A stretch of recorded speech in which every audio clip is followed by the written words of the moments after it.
तो hello guys, तुम्हारा भाई फिर से लेकर आ चुका है एक ऐसी स्टोरी जिसको सुनने के बाद आप डर जाएंगे। बिना समय गवाते हुए हम स्टोरी को आगे बढ़ाते हैं।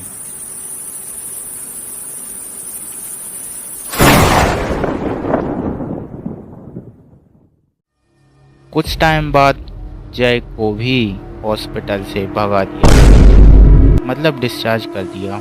जय के माँ बाप राहुल के माँ बाप को अपनी नज़रें भी नहीं मिला पाते थे।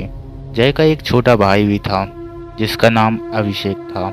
कुछ टाइम तक तो जय के साथ भी सब ठीक हुआ, लेकिन बाद में उसके साथ अजीबोगरीब घटनाएं होने लगीं। जैसे कि वो नींद में चलता, अकेले में खुद से बातें करता रहता और डरता भी। जय के माँ बाप को ये थोड़ा अजीब सा लगा। फिर उन्होंने यह सोचा कि ये शायद सदमा बर्दाश्त नहीं कर पा रहा है, कुछ टाइम बाद ये ठीक हो जाएगा। एक दिन की बात है, अभिषेक आधी रात को पानी पीने के लिए उठा। वो अपने कमरे से बाहर निकला और किचन में पानी पीने के लिए गया। अचानक से उसे लगा कि उसके पीछे कोई है। अभिषेक ने मुड़कर देखा तो पीछे कोई भी नहीं था, और जैसे ही अभिषेक सामने की तरफ मुड़ा तो देखा कि जय उसके सामने खड़ा है। अभिषेक एकदम से डर गया और पीछे की तरफ हुआ। अभिषेक ने कहा, भैया आपने तो मेरी जान ही निकाल दी थी। जय अभिषेक को देखे जा रहा है। अभिषेक ने कहा, क्या हुआ भैया? और फिर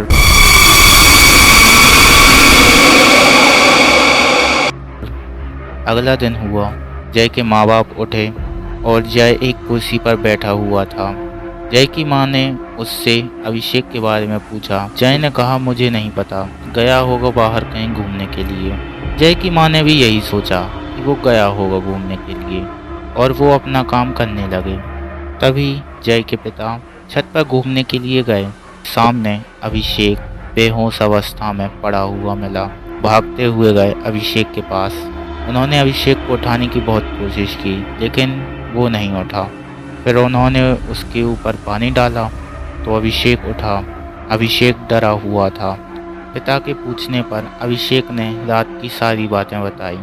अभिषेक के पिता तो समझ गए थे कुछ तो है।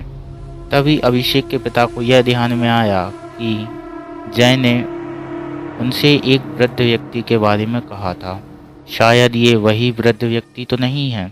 जय के पिता एक पंडित के पास गए। पंडित जी ने उन्हें एक धागा दिया और कहा कि इसे जय के हाथ में बांध देना। फिलहाल के लिए इतना ही, और अगले दिन किसी अच्छे से बाबा को दिखवा लेना, क्योंकि वो जो पंडित था वो मंदिर का पंडित था। वो इन सब चीज़ों के बारे में बिल्कुल भी नहीं जानता था। जय के पिता ने उनसे वो धागा लिया और अपने घर पर गए। जय के पिता ने जय की माँ से पूछा कि जय कहाँ पर है, लेकिन उन्हें कुछ भी नहीं पता था। अभिषेक ने भी कहा कि मुझे भी कुछ नहीं पता। वो तीनों जय को ढूंढने लगे। तभी जय के पिता छत पर गए और उन्होंने देखा कि जय सामने ही खड़ा है, उनको पीठ देकर। जय के पिता ने कहा कि यहाँ पर क्यों खड़े हो? जय ने कहा कि तू ले आया धागा, नहीं माना, तुझे मरना ही है। शायद तुझे मरने का बहुत शौक है। एकदम से अपने पिता को देखा। उसकी शक्ल बहुत ही भयानक थी। जय के पिता सब चीज समझ गए थे।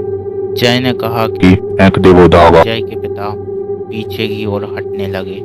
जय ने कहा कि मैं फिर से कह रहा हूँ, फेंक दे वो धागा, वरना तेरी तो नहीं तेरे बच्चे की ही जान ले लूंगा। जय के पिता ने वो धागा छत से नीचे फेंक दिया। उन्होंने यह सोचा कि कहीं ये छत से न कूद जाए।